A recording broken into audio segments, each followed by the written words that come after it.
The month of July started with the results of the Wishing Upon a Star campaign. I honestly don't even remember if I talked about it or not, but GP players could vote for 7 non-LR characters to be featured on a future special banner, and those were the results. The only character that surprises me here is Tech Angel Super Saiyan Goku. Like, I guess that campaign was held before Golden Week or something like that, because there was no way in the hell this guy was voted above in Super Gogeta. The next day, they held a login bonus campaign giving 7 stones every day for 11 days. I guess to commemorate that upcoming Wish Upon a Star Dokkan Festival banner. Another day later, and that banner was now officially out.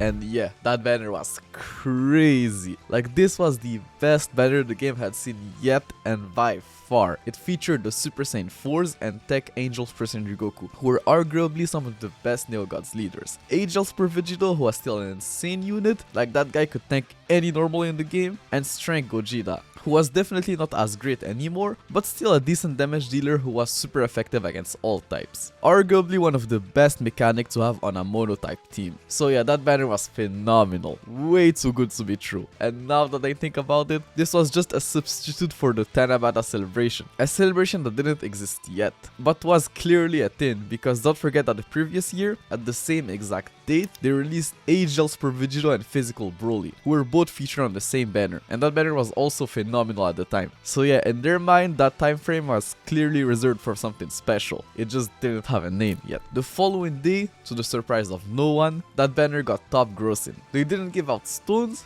just some useful items like hourglasses, Mercer Satan statues, training items, and potential orbs. Not bad, but some stones would have been nice. 2 days later, and it was already time for the 190 million download celebration. It had your typical daily missions, login bonus campaign, some new quest stages, and some new super type units. The new quest stages came with a brand new Baba Shop unit. Tech Super Saiyan 2 Vegeta was actually quite decent, especially for a free-to-play unit. He had a supreme damage multiplier, 80% defense at the start of turn, and 20% attack with each attack received, up to 80% attack, a decent Saiyan Link set, and the highest base attack stat out of all the UR Baba Shop cards. So yeah, he was good. As for the new super type units, AGL Pan was pretty good. She raised the attack of all allies by 25% on super for 1 turn, and had a decent Link set. Like, she had the GT Key Link. You couple that with her support, and yeah, she was a staple on Super Saiyan 4 Vegeta's team. The only real issue with that card was that card art. A lot of people found it, let me find the words, kind of disturbing at the time, like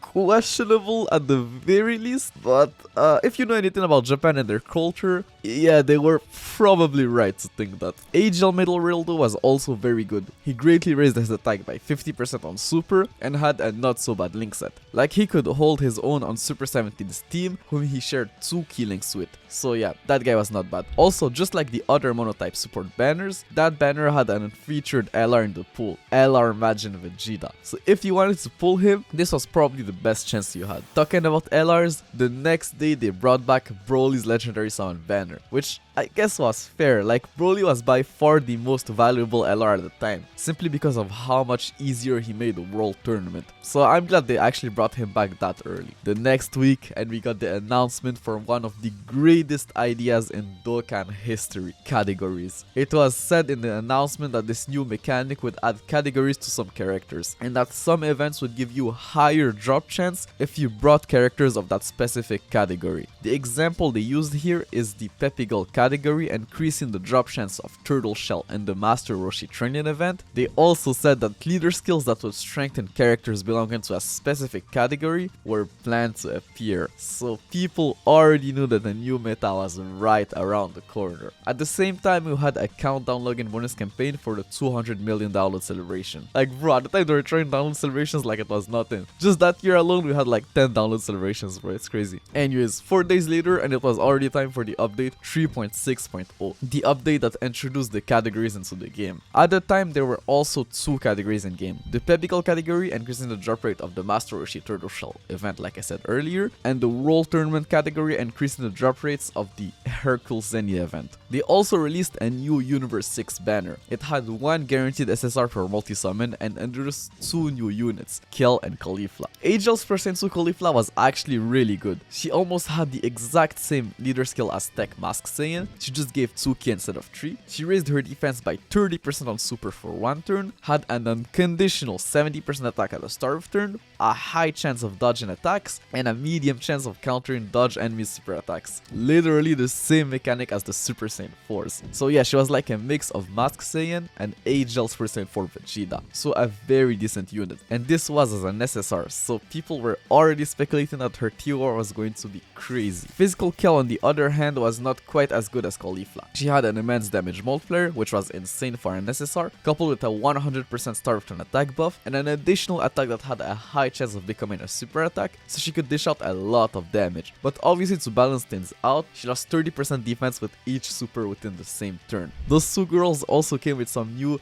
Universal Survival Saga awakenings. Int hit was just like he used to be, but better I guess. They increased his stun chance on super from 20 to 25%, gave him a 90% start of turn attack buff, and the ability to disable the enemy's guard. Actually a very good ability on a monotype team, but unfortunately that meta has come into an end. Int Piccolo was okay I guess. He now greatly raised attack on super for 1 turn, and went from gaining 60% attack when below 80% HP to 80% attack and defense under the same condition. So as you would guess, he still suffered from the same problem as the UR form. That HP condition was just not great, and the fact that he shared the same type and name as LR Piccolo didn't help. Like the LR was just so much better. A couple of days later, and it was already time for the 200 million download celebration. The celebration started with a new double rates banner that had 5 discounted multis and had all the existing premium LRs unfeatured up to the most recent one, being LR Zamasu and Rose. But with the new category mechanic on the horizon,